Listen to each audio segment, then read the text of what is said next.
liberty, liberty, and justice and for all. justice for all.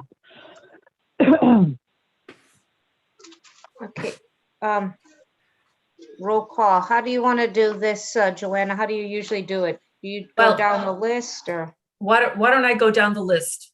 Okay, Lori Rotella from Naugatuck. here. Okay. Gil Graveline, Prospect. I'm here. Thank you, Gil. Margus Lon, Speaking. Plymouth. Thank you. Here. Nicole Signoli from Derby. Here. Thank you. Bob Nerney from Waterbury. Here. Thank you, Bob. Okay. I believe it's Bob Clark from Woodbury. Bob, if you're there, you got to unmute.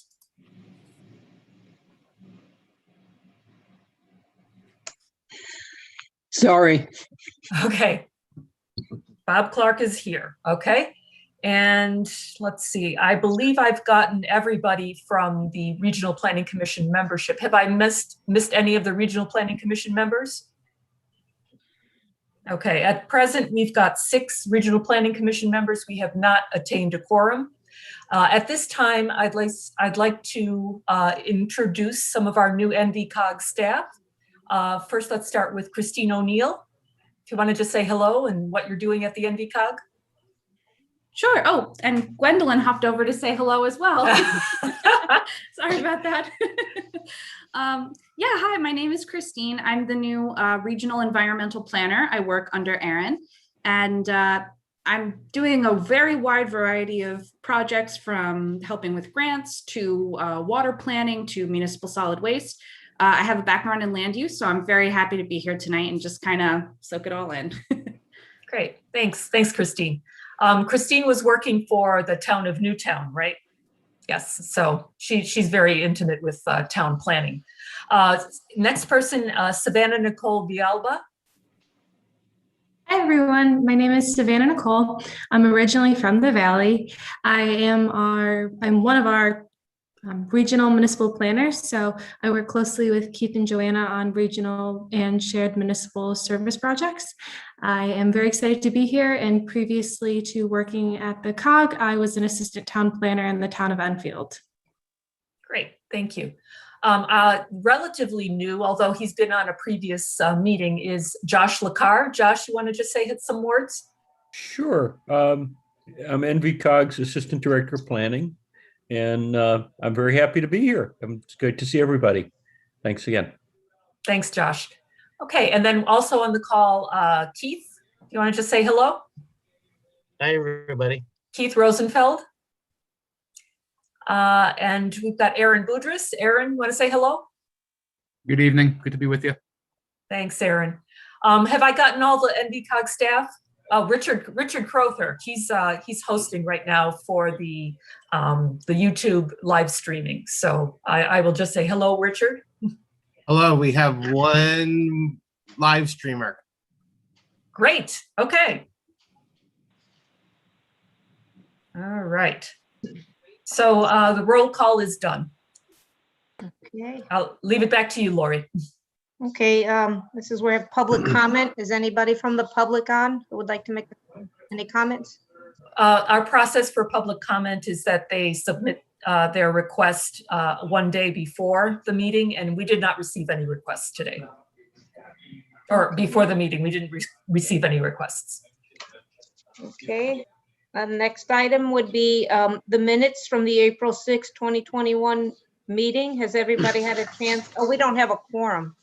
No, we don't have a quorum. I will say that I did get some corrections from Ginny Harger and from Gil Graveline, and I incorporated them into the latest draft version, but you are correct. We don't have a quorum, so we can't act on it. So we'll Yeah, table thank you for that that. till next. We can do everything but vote. Yes. Are there any other corrections that you'd like to make, Bob? There are. Okay. Let's see. on page 3.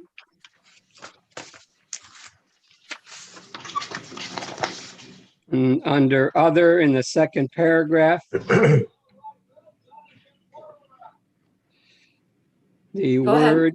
word in the second sentence following "to that end" should be "an," not "and." Unless something was omitted before the "and." To that end, and, okay, got it. Very good. I'll make that correction. Under 8, I guess Ginny and I shared the motion to adjourn, but we should not be that closely connected. Thank you. I believe it was, you want to take the credit for that, Bob? No, you weren't on the call? No, you were on the call. You were. Yeah. Yes, you were. Okay, and then to go back to 6, the first sentence, Joanna Rogalski reported that there, I see it. Yep. okay. I guess it's supposed to be is. Yeah. Thank you. Okay, that's it. They're niddling, but I know you want to pick too. Nope. So. I appreciate all your suggestions. And I want to acknowledge, I believe Jim Baldwin has joined us. Yep, I'm here. Oh, great, Jim. Lori has been doing the facilitation, but since you are here, we do have a quorum now. Good. And we were just going through the meeting minutes as you heard. Okay. Did you have any suggestions for edits for the meeting minutes from No. April? No. Okay. I'm So going to move the minutes as amended. Okay. Bob, and then who was the second? Second, Gil. Okay, thank you. Thank you, Gil. Got it.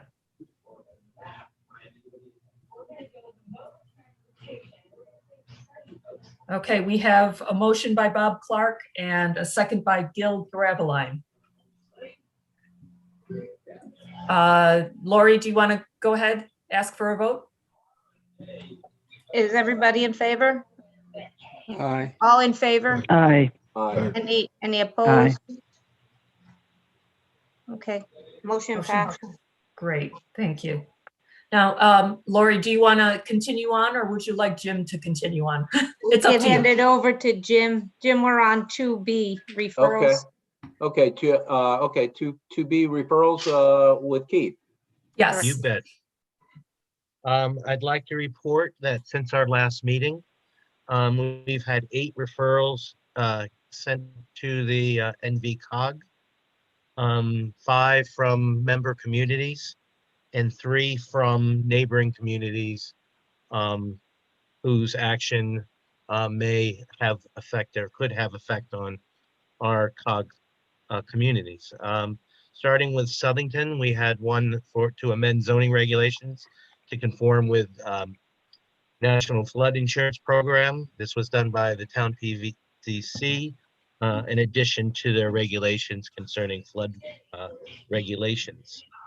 A second one from Southington came in for some industrial uses that demanded some changes in their residential screening regulations, as well as some lot and building requirements of their table of uses, or their what one would call bulk standards.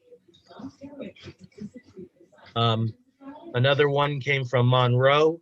There's the town PCC concerning signs, a revision of outside storage of material. 5 came from the NVCOG communities. A couple of them were pretty incidental. A couple of them are pretty consequential. Watertown has created what they call the Oakville Center Pd, or they're looking to create that. I believe there is a public hearing this week and some press from the newspaper that we had shared. I don't have that with me, but Joanna, maybe we could share that article with our members concerning the Watertown zone change. We also had one from WUCC for a change of 1 acre piece, actually connected to 28 acres of industrial land on WUCC Street at the top of the hill there, off of what they call Route 69, to allow for increase in industrial. Middlebury had some changes in their outdoor dining, as well as motor vehicle dealers, a little menagerie of changes. Watertown had a change that went for, that removed children from their proposed regulations for daycare and added adult daycare. So they're viewing adult and child daycare in the same sense, in the terms of the amount of children or amount of people who go there. And last but not least, we have a moratorium public hearing that we received just actually about a week ago, for the town of Thomaston is looking to do a temporary moratorium on cannabis establishments. That was sent to all the members today in the morning. It's an interesting issue, and they're trying to prepare themselves for the possible onslaught under their zoning regulations. So that's it for the time since April 8th. If you have any questions, I'm here to answer any questions. If not, we can go on to the next item. All right, thanks, Keith. Like, only one comment. Where'd you get the hat? That's the University of Wisconsin Badgers. Oh, okay, the Badgers, nice. Okay. Thank you. All right, Joanna, we got correspondence? Yeah, so we did actually get 3 pieces of correspondence. First of all, the formal appointment of Bob Nermy as the Waterbury representative to the Regional Planning Commission. That was in April 8th, I believe we received it. Next was an appointment of Daniel DeVito. I apologize, Daniel DeVito for Watertown. So that's no longer a vacant position. We're very happy about that. And just today, I received, I thought we had already received it, but when I was checking our files, we had not. We have Andrew Chapman as the alternative for Woodbury. We actually got the signed appointment letter. It had been drafted many months ago, but finally was sent, as the final formal signed appointment letter. And Okay. that's all the correspondence that I have. Okay, that's great. And Bob's with us. I see Bob down the bottom of my screen. Hi, Bob. Yes, hello all. It's great to be with you and great to be part of the team. Great. Well, appreciate it. Hope you find it semi-enjoyable like all of us do. So Joanna, how are we set for most towns? I know we're still lacking quite a few alternates, and how's that looking right now? The real difficulty is there's a few towns that just have not responded at all to any of the meeting notices. So they've got quite a few unexplained absences. What towns are those, Joanna? Wolcott. Hold on a second. I don't have my.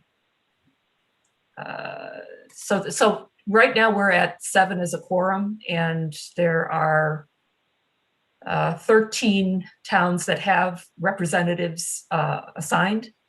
There are, I want to say, 2 or 3 that have vacant. Oh, I can tell you now. Oxford, Middlebury, Wolcott. Oxford, Middlebury have vacant positions. Wolcott is unexplained absence. Cheshire at this point is unexplained absence. I apologize, I don't have my sheet up front, but that's where we're at right now. Okay. All right. Well. All right. We'll look into that at a later time, then see if we could reach out and keep bolstering the membership. So yeah. Okay. So let's go to Item 3 is the discussion of the NVCOG, the referrals review and report process. What do you have? That's you, Joanna and Yep. Angie. Little Yeah, tech- I'm going to drive the discussion. I know Keith has a couple examples that we can share with you. So first of all, this whole discussion came out of some of the recent back and forth between Ginny Harger and NVCOG staff. You know, she wanted a little bit more description of the referrals that come down. And as a response to that, I know Keith has gotten a little bit more descriptive in over the last few referrals. You know, that's great. But also it kind of sparked, you know, what is the process? You know, how is it that the RPC can give input into these referrals, into these referral reports? And that's what I want to just have a little bit of a review with tonight. So first off, the 3 types of referrals that the Regional Planning Commission deals with: zoning, text, and map, as you all know, and that's governed by Connecticut General Statutes 8-3B, most common. Keith, would you agree with that? Yeah, oh, totally. Very most common. Subdivision, it's very much less, I think that's probably our least frequent referral that we get. Keith, I don't know when was the last time we had one of those. It's been a few months at least. I think there was one in Naugatuck a few years ago on Prospect Street when they divided that property up on Prospect Street, I think, the industrial property. Maybe Lori, I don't know. Oh, we Something like just that. had one. We had a 3-lot subdivision over at the end of Allison Ave. There you go. Maple Hill Estate, Section 7.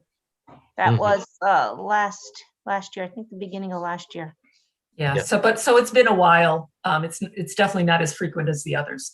And then finally, plan of conservation and development. Anytime that a municipality updates or, you know, rewrites their POCD, we are in the process of the review of the 65-day period and all that. So those are the most common that we have.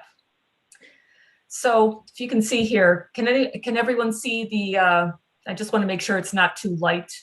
You can kind of read it. So where we begin here, it always starts and ends with the town. The town sends the referral to the Naugatuck Valley Council of Government. Now, one of the things I want to mention is that sometimes we get a notice from a developer or from an attorney. We tend to not want to have those. We'd rather have it sent from the town because the statutory obligation is with the town, not with a developer or another representative.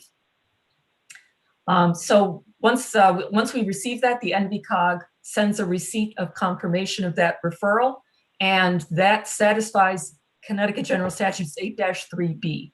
That's all that really the town needs to do to satisfy the statutes.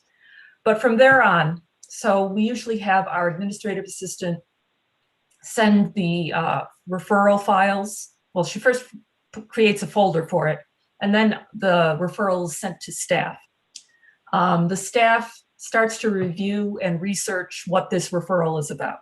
You know, this could involve a call to the person that sent the referral, if there's some kind of question or some kind of clarification that needs to be made. And we also do our own research, looking at our regional plan of conservation and development, making sure that things are, you know, consistent with the regional POCD. At that point, the staff drafts a referral report. We do an internal review of the report, you know, say, hey, you know, does this make sense? You know, am I missing something here? Or, you know, just to have an internal review to make it as complete as possible before we send it out. We do send it out concurrently to town, Regional Planning Commission, and other COGs that are involved. You know, whatever the COG that they're in, we also try to send a report. Well, we do send a report there. This is where it's usually we do have a chance for the town and the RPC to provide feedback, and that usually should happen within 5 days. If you notice on the very bottom of the referral report, there's a little small print that says, you know, you can please, you know, if you do have something that you want to have reconsidered, please contact us within 5 days. That has happened on occasion. I remember one particular referral with Meriden where the planning director actually gave me a call when she received it and said, hey, I don't think you understood what this text amendment was about. And so it indeed, I had misunderstood what it was about. I rewrote it and I resent the referral. So these things do happen. So given that, once that whole process is done, NVCOG sends the final referral report to the town RPC and COGS. That being said, usually between this step here, where we send, the first time we sent it to the town RPC and COGS, and this is usually happens at the same time. Sometimes this is because we receive the referral maybe a week before the public hearing. Usually the statutes ask that it be 35 days before the actual public hearing.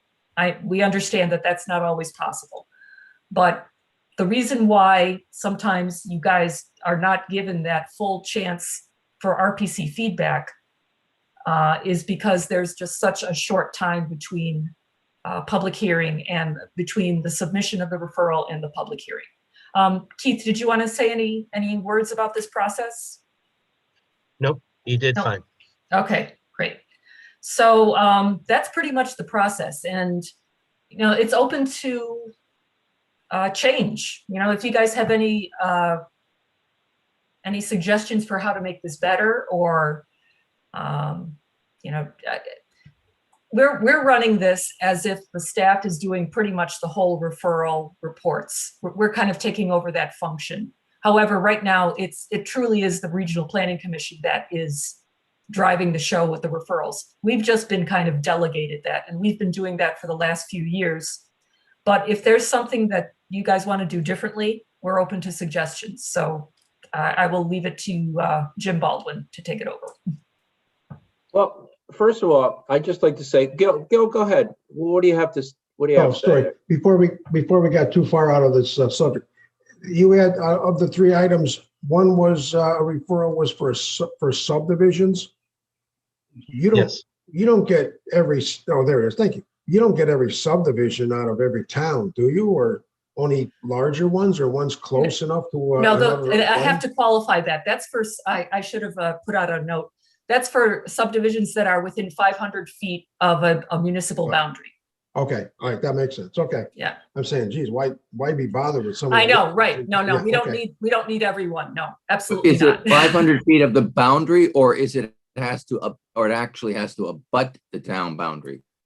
I believe it was. No, 500. you're right. You know something? Let me just double check that. I think you might be right. Hold on. It's within 500 feet of the town boundaries. That's what I thought. It was 500 feet, but let me just double check.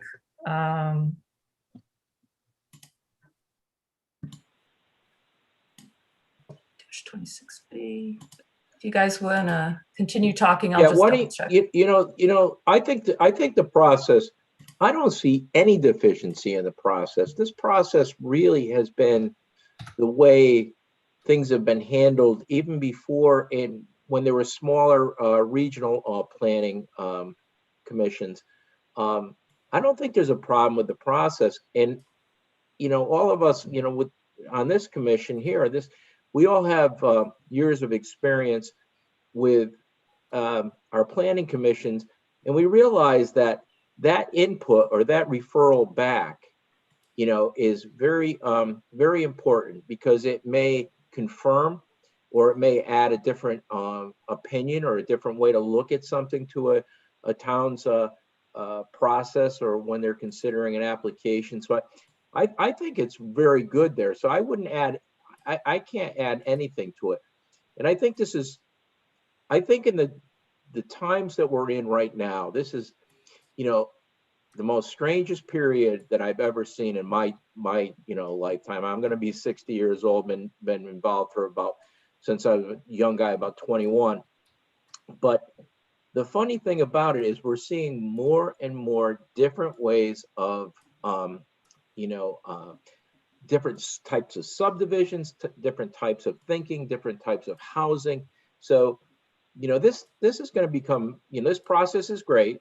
And I think it's going to show that it's a very, very important process, because the more eyes or more opinions you can have on something from professional people is going to be very helpful to the towns.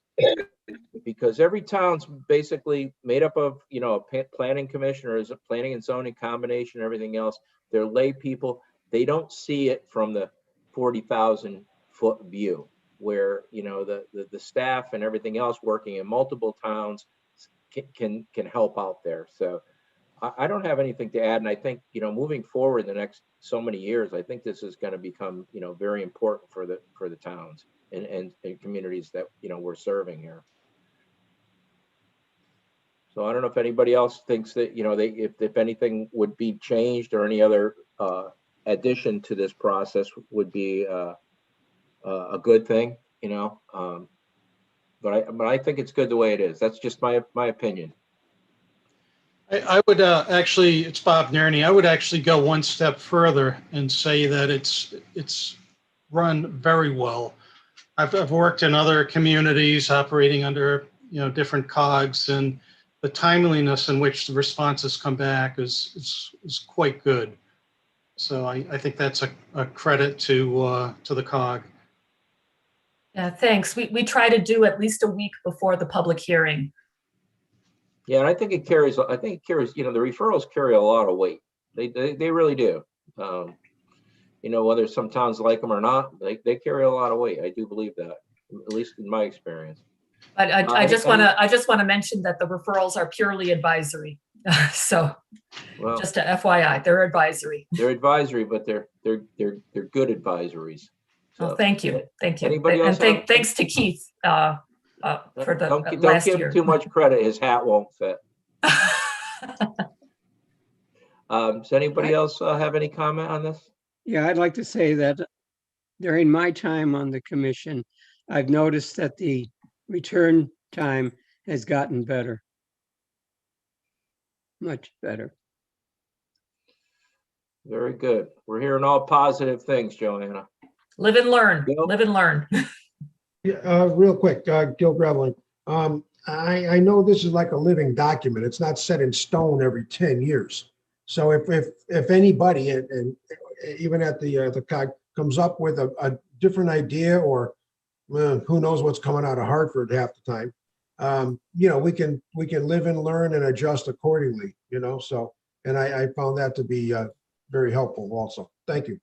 Yeah, great point, Gil, because yeah, with what's coming up, and like I said, the changes that are being, you know, thought about and, you know, debated about, like I said, I think we're in for interesting times coming up here. So I just wanted to give an update. Margus was correct. It is land that abuts the town border, a municipal boundary. Very good. Very good. All right. You want to move? We'll move on from here. Jim, this is Lori. I just wanted to say that I do agree with you and Bob. Those referral reports are nice to get back when you're working on, especially text changes and things. So it is helpful. Very good. I agree. All right, we've got a happy crowd. Okay. Well, you know, if you think of something after the meeting, please shoot us an email, either Keith or myself, and, you know, we're open to suggestions. Okay. Let's see. We're going on to let's see. We're item 4. We're going to update regarding water utility coordinating committee. What do we have? That's Aaron? Yes. All right. It is me. So can you all see my screen there? Yes. Okay, just have a handful of slides here, just to give you a brief update on some water utility coordination committee implementation work that NVCOG staff's been helping with. Let's see. So some of you may recall that there were several large water planning initiatives happening over the past few years. The two biggest ones wrapped up 2018 and 2019. The state water plan was really a comprehensive document that looked at all things water related across the state. It was overseen by the Water Planning Council, and it was endorsed by the legislature in 2019. The state water supply plan, on the other hand, was focused really solely on drinking water supply. And it was developed by 3 water utility coordinating committees. So there's an Eastern, a Western, and a Central. We're in the West. So the water supply planning process set up exclusive service areas for water utilities in most towns with the goal of better coordinating water supply. And the final report was accepted by the Commissioner of DPH in 2018. So it's that water supply plan process that I'm going to be talking about tonight. So the final reports set up or prioritized action items that would improve future water supply, and set up a WUCC implementation working group and sub working groups to look at those priorities and sort of set them in motion. So right now there's 4 working groups, one looking at standards for non-community water systems, one looking at conservation and drought management, one looking at interconnections and regionalization of water systems, and one looking at development review, or sort of tasks with coming up with the development review checklist and planning guidance documents for local planners and commissions. And that last one is sort of what I'm going to focus on tonight.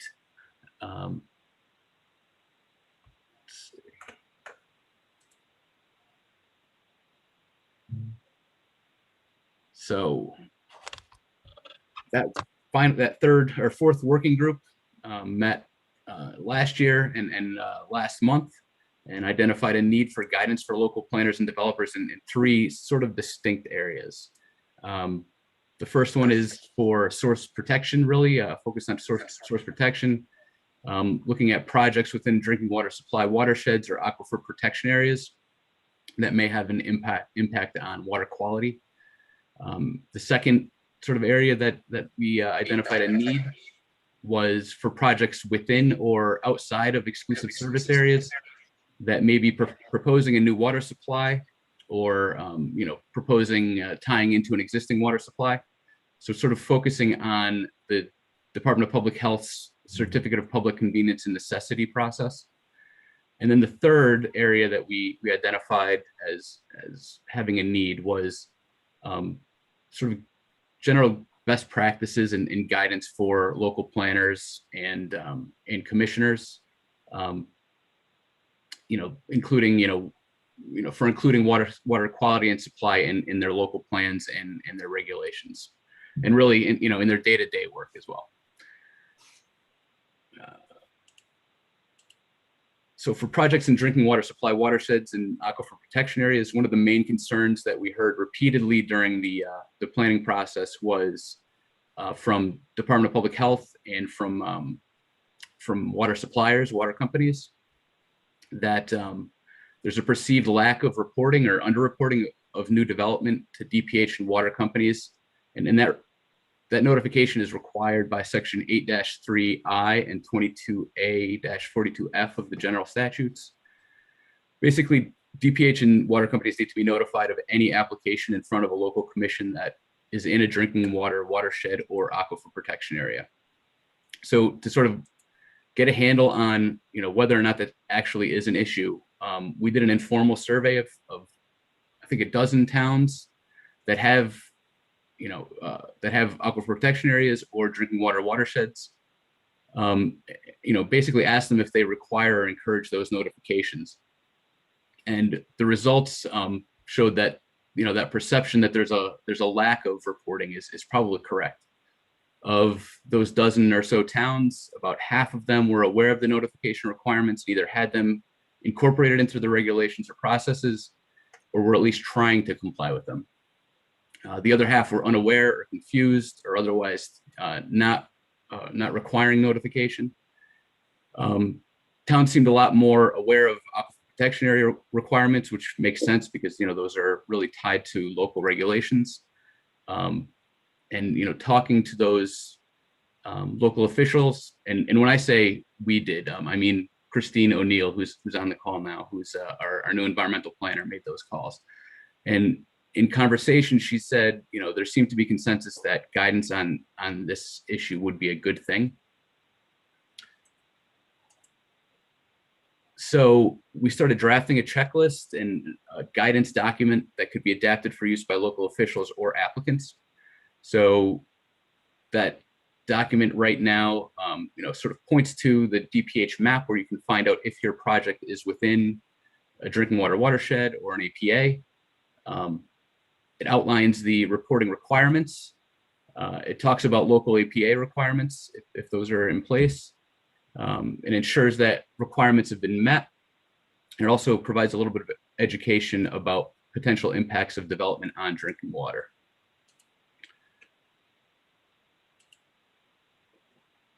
The second area that we identified a need, so that certificate of public convenience and need process.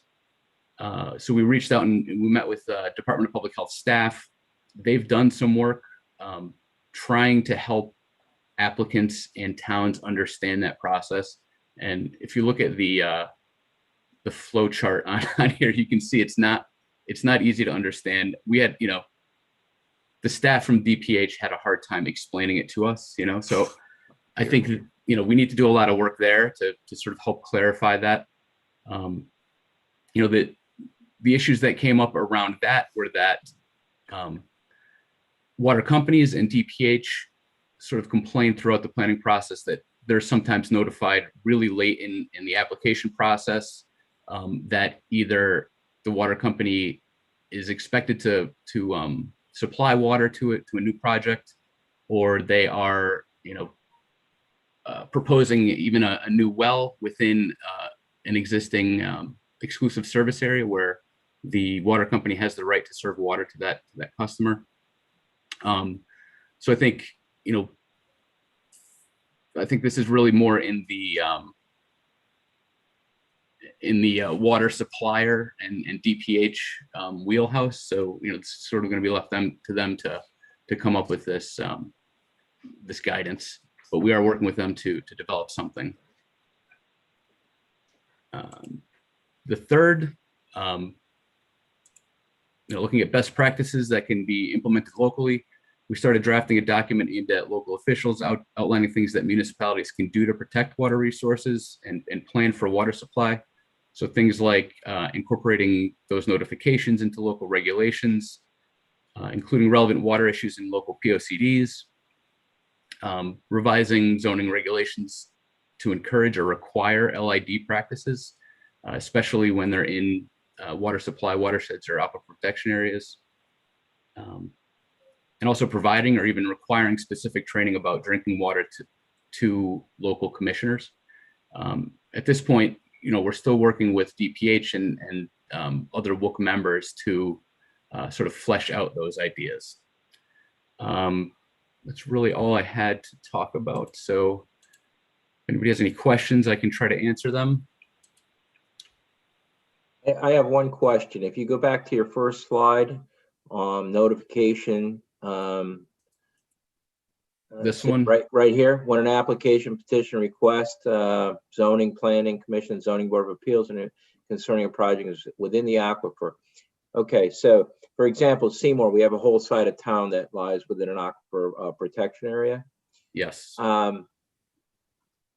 This is something that can we kick something like this up to the COG or with Christine and get some input on this when we have an application? Is this something that we could, get a little help from for any municipality that's looking at this section? Sure. Yeah, and I think what the goal is with the process that we're going through now is, I think we realize that,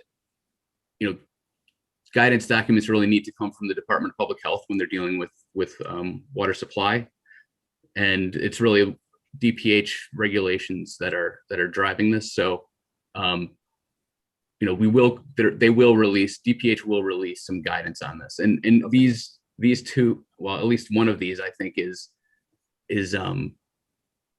DPH is looking to update to to allow or require electronic notifications. So I think there's going to be some guidance coming out soon about that as well, if that passes the legislature. So yeah, we're happy to, help you figure out if you need to make that notification or not. Yeah, well, as I'm reading it, there's, that covers a lot of type of work, right down to the zoning board of appeals. Somebody wants to, get a variance for a small project, but there it is in black and white. And it is sort of put on the applicant to make that notification. So, well, any applicant looks right back to the municipality and says, how do I do that?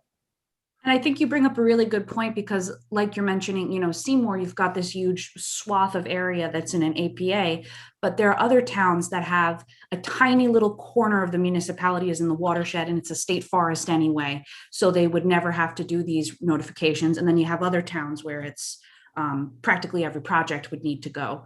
So that was one of the sort of challenges we identified, is how very different these statutes would be applied in each town. But so that was a very good point you brought up. Yeah, Gil? I have a real quick question.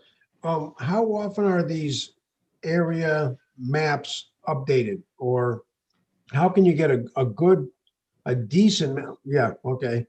How do you get a decent map of your town if you're in a watershed, near a watershed, et cetera, et cetera? That's the part we get questions about that.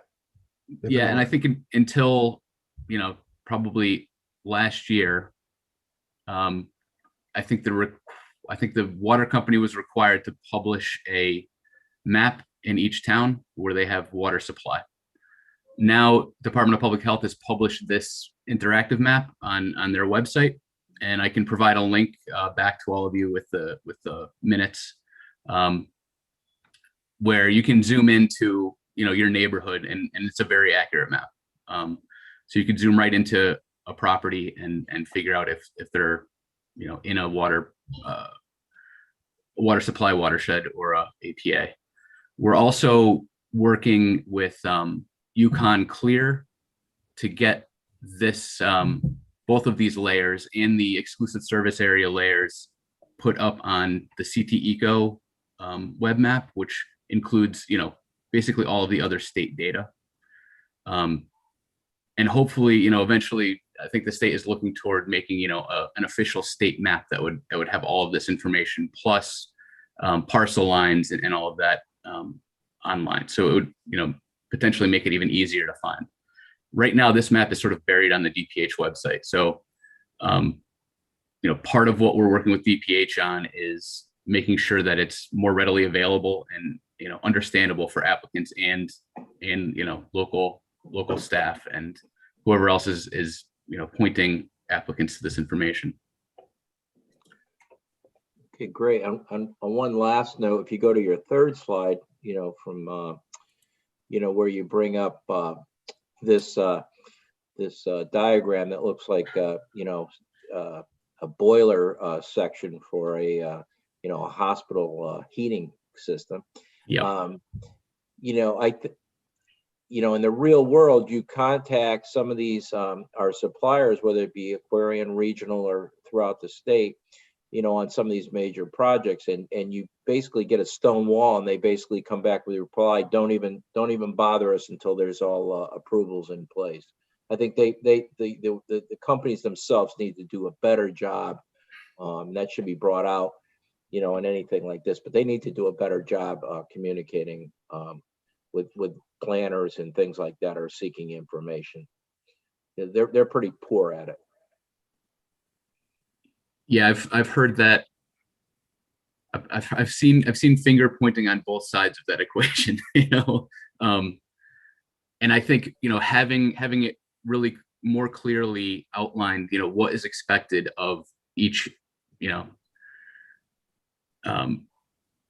person involved, and where in the process notifications need to be made to the water company or to DPH, or I think that's really important. So that's ultimately the goal. So to have agreement, they should really establish some kind of liaison program or something like that, where you're just not trying to get a hold of somebody that and get the runaround on some of these things. I will definitely take that back to the committee. Anyone else on that topic? Yeah, I was just going to add that Gil is absolutely right. Mapping would be very, very helpful, but not only mapping, as Aaron, as you point out, it has to be parcel mapping. And that's really essential to determine when to make the call and when not to. Yep. I have had actually quite a bit of experience in my past community. It had two very large watershed areas, and we were always sending notice to DPH and also to the local water companies. What I had done was I had actually drafted a sample letter that the applicant could use to send to both entities. I can tell you my 18 years, I never heard back from any of them. We would require proof of mailing, but never received any sort of opposition. I don't know if that's, the fault of DPH, maybe not being staffed to accommodate it, but we just never saw it.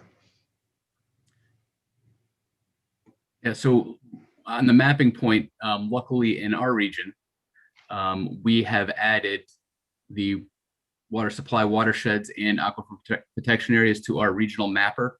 And if you zoom in, parcel lines do come on. So you can clearly see, when they're sort of overlaid on each other. That's perfect. We do have aquifer APAs in there as well. So, we've been arguing that with DPH that, that's really something that needs to be statewide. So I think they're going to be working on something soon. Okay, great. Anybody else have anything? Aaron, Yes, you're going to make that available online for us? I can send you links to all of this. Okay. And the second question, would you go to your last slide before the question slide? Sure. Whoops. The fourth bullet, training, essential, but remember what happened at our last meeting when it was brought up that this is something that a number of members of various commissions are rather opposed to. That I think, if anything, because we are not professionals, for the most part, the more training you can give individual members, the better the results of their actions. So don't back down on that one. Okay. And some of the initial thoughts about that were sort of incorporating water supply planning into the the land use academy classes that we offer every few years. So if there's sort of a chapter on that in that training, I think that would be a really good way to get that out in front of everybody. Okay, anybody else with this? No, I agree. I mean, the commissions have to understand that they own the decisions that they're making. Sometimes you get the impression that they say, well, if you're happy with it, we're happy with it. And it's like, well, you're the ones who ultimately have to make a decision, and you're the ones who have to understand what's being presented to you. That should be on the job application, I think, for most commissioners. Because you're exactly right. A lot of them don't want to own the decision they're making. It's something that they may forget. Day one, when they said, oh yeah, we'll do it, or I'll do it. And then as they're proceeding in their role, it's, well, did I really say that? Do I have to own it? I mean, so the more you can impress it, the better. I just know that, I just present a lot of information to them, and then they sometimes like, oh, well, it's like, oh, why well, no one's ever said it, but it's like, you get the impression of like, well, you know, if you're happy with it, it's like, but it's, you're the ones who have to, you know, for the many times there's really no, it's an obvious decision. It's very easy consensus, at least in this town. But there are times when it's like, no, you're the ones. I mean, yes, I understand it, but you have to understand it too. That's all. Okay, we have anybody else? All right, we want to move along on this? All right, Joanna, can you put back up the agenda?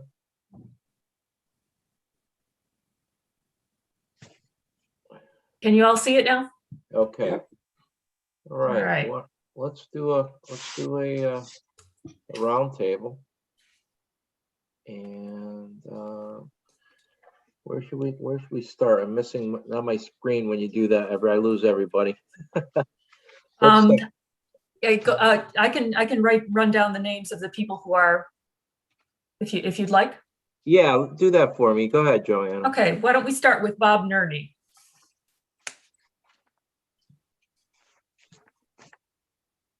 Let me unmute myself. Well, I will start by saying that development activity is very, very strong in the city. I'm sure the same holds true in our neighboring communities.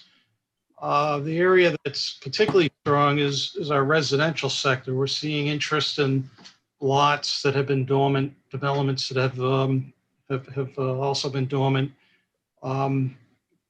It seems like a lot of it is out of state interest.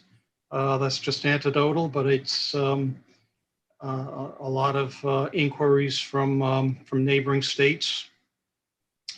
And of particular interest is our downtown area. We just approved a rehab of a building at 28 Scoville Street to allow additional housing.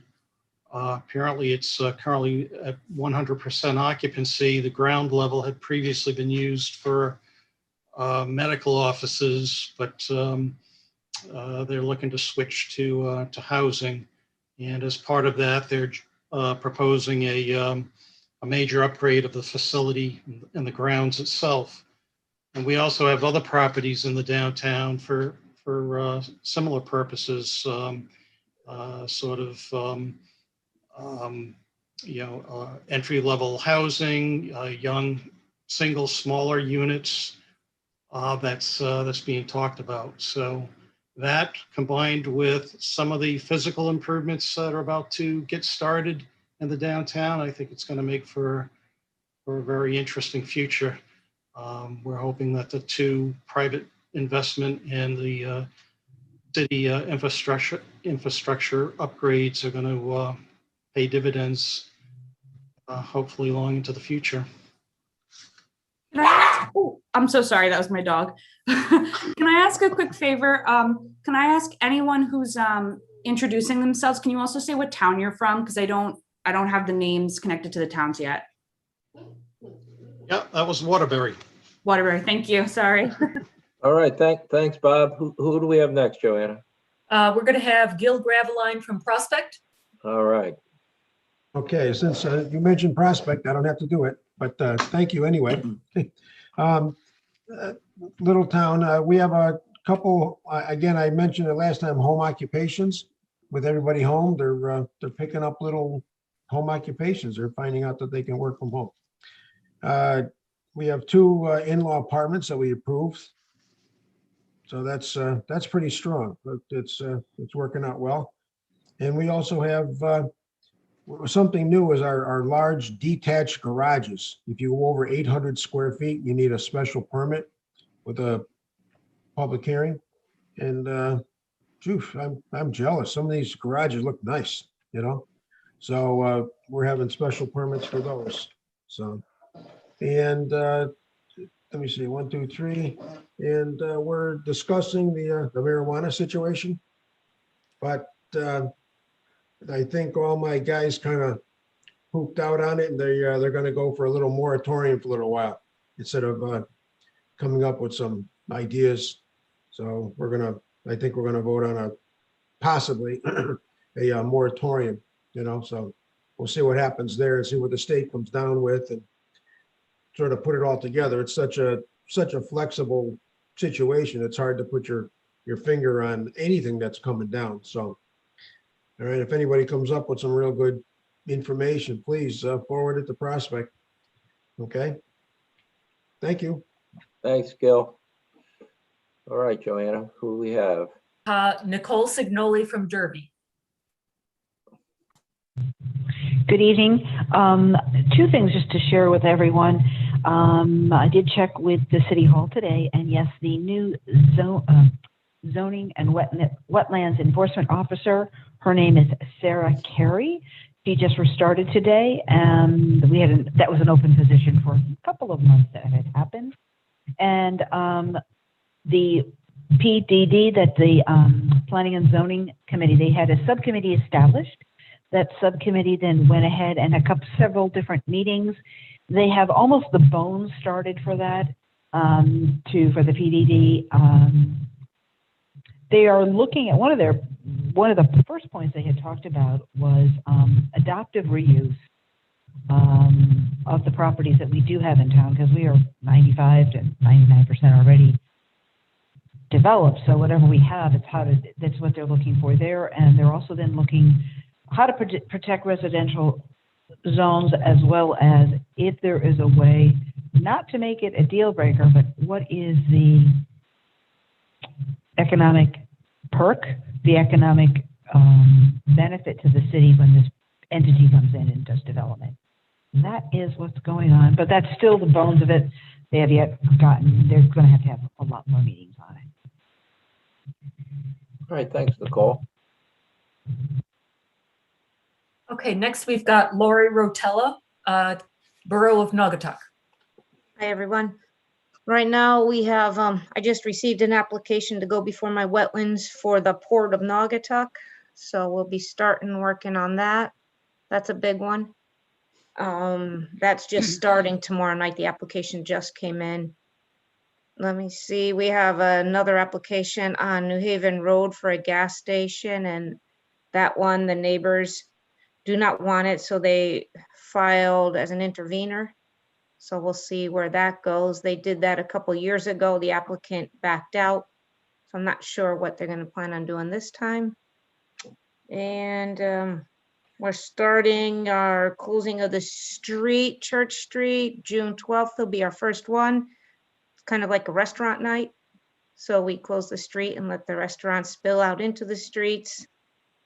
And I think that's it. I guess they had their parade yesterday. I was away for the weekend, but we were able to have a reduced size parade than what they're used to having here, but they had something, so that was good. I think that's it for now. All right, thanks, Lori.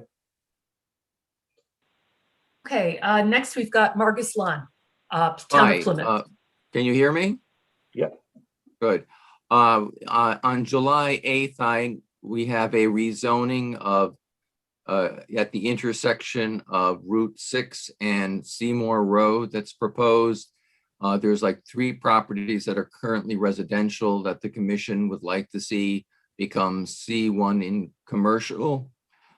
They've been talking about or wanting to see that happen for a while, and I'm putting together the proposal for action, a specific proposal.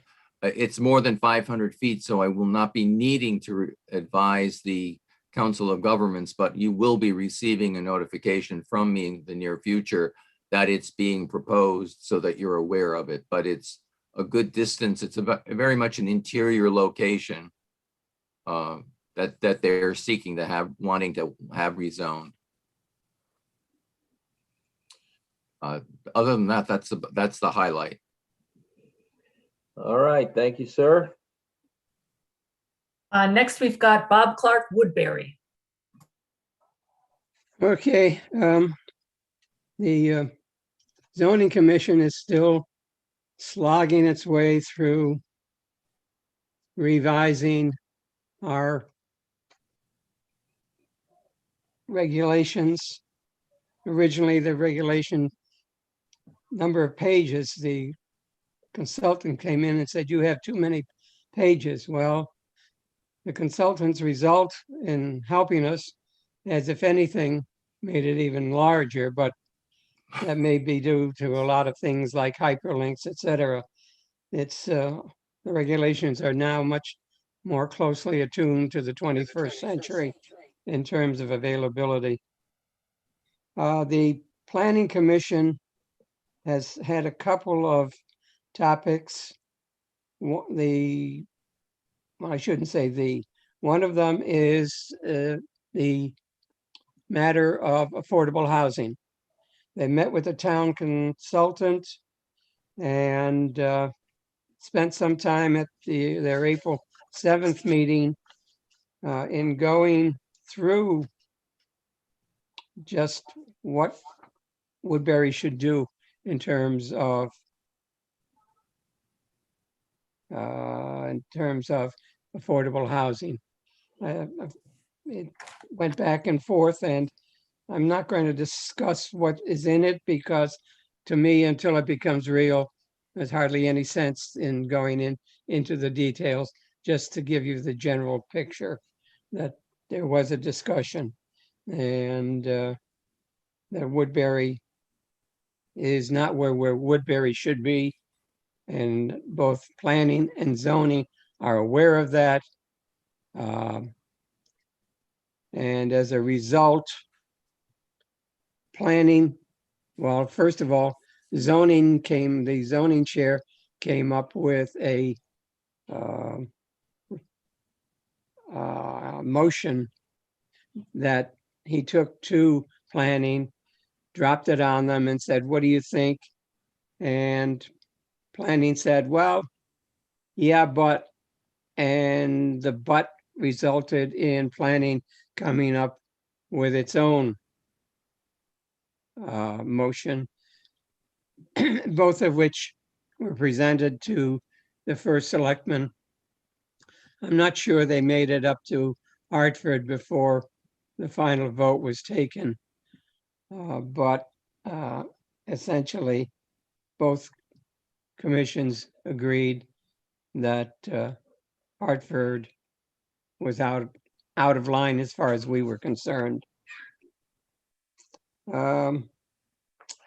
The next topic that planning took up in the last 2 months was the walkway for Woodbury, which essentially is along the Main Street or Route 6 corridor. And of course, the state gets involved in that because Route 6 being a state highway. Now, instead of being called a master plan, members of the Planning Commission have decided to call it a vision plan.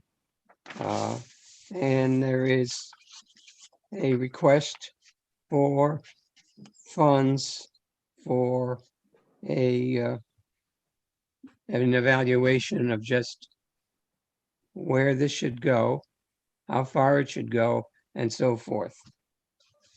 And I think that covers the significant topics. Yeah, those are the 3 significant topics out of Woodbury. Okay, thanks, Bob. Joanna, who's next? You, Jim? Jim from Me. Seymour. Just me? That's you. All I have to add is we're, the town and the zoning commission is about to take up a rewrite of their regulations. So again, hopefully to bring them into more a modern day looking document. So that's about it. I mean, it's been pretty much all standard stuff. So nothing major going on. All right, did we cover everybody? I believe we have. And did I miss anybody? Anyone else from the Regional Planning Commission members? Okay, great. let's go to item 6, the Plan of Conservation and Development on the update. Yeah, and I'm just going to share my screen, rather, I'm going to share another screen of mine. If you want to just hold on a second.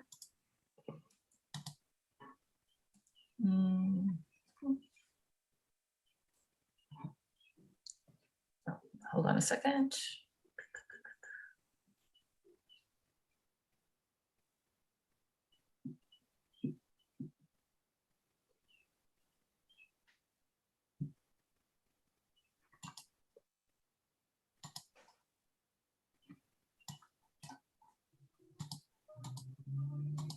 Well, it seems I have lost it, so I apologize for that.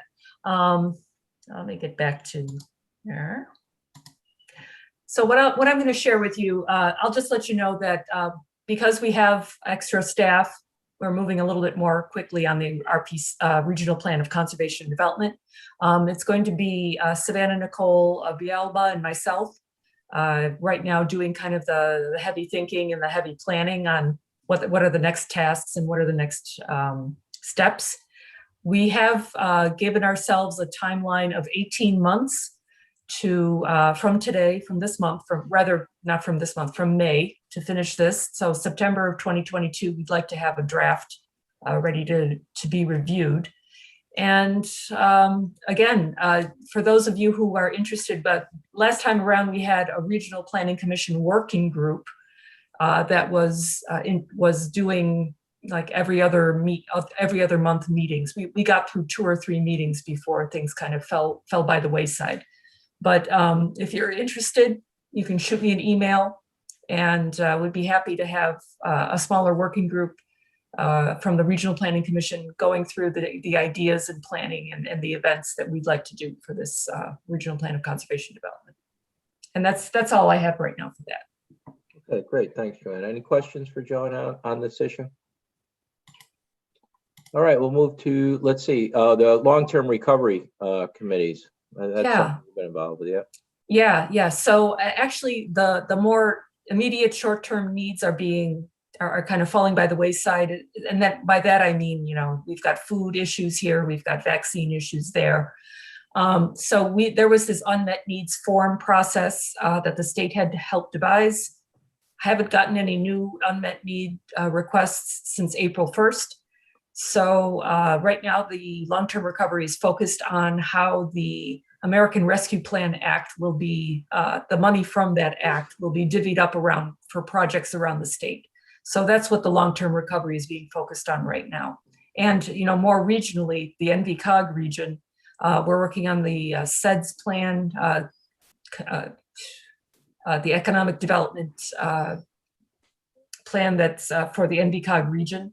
And pretty much just moving along with that. It's kind of a little bit of a lull right now as we're waiting to get more information from the state and from the federal treasury. Okay, great. Let's go to other. Anybody have anything else under that broad topic of other?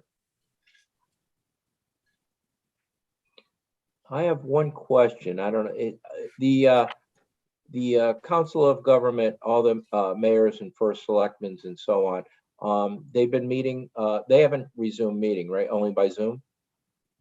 They've been meeting by Zoom, but there has been the option over the last few months of actually meeting in person. However, that was being curtailed by how many people were allowed in the office at a time.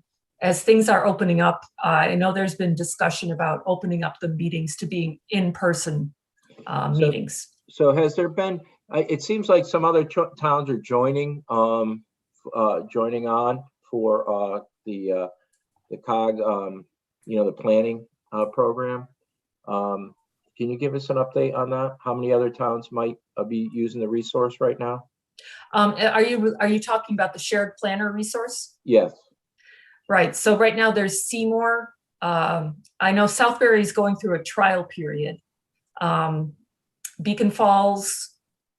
I'm going to leave it to Keith and see if he has any extra comments on that. He knows a little bit more than I do.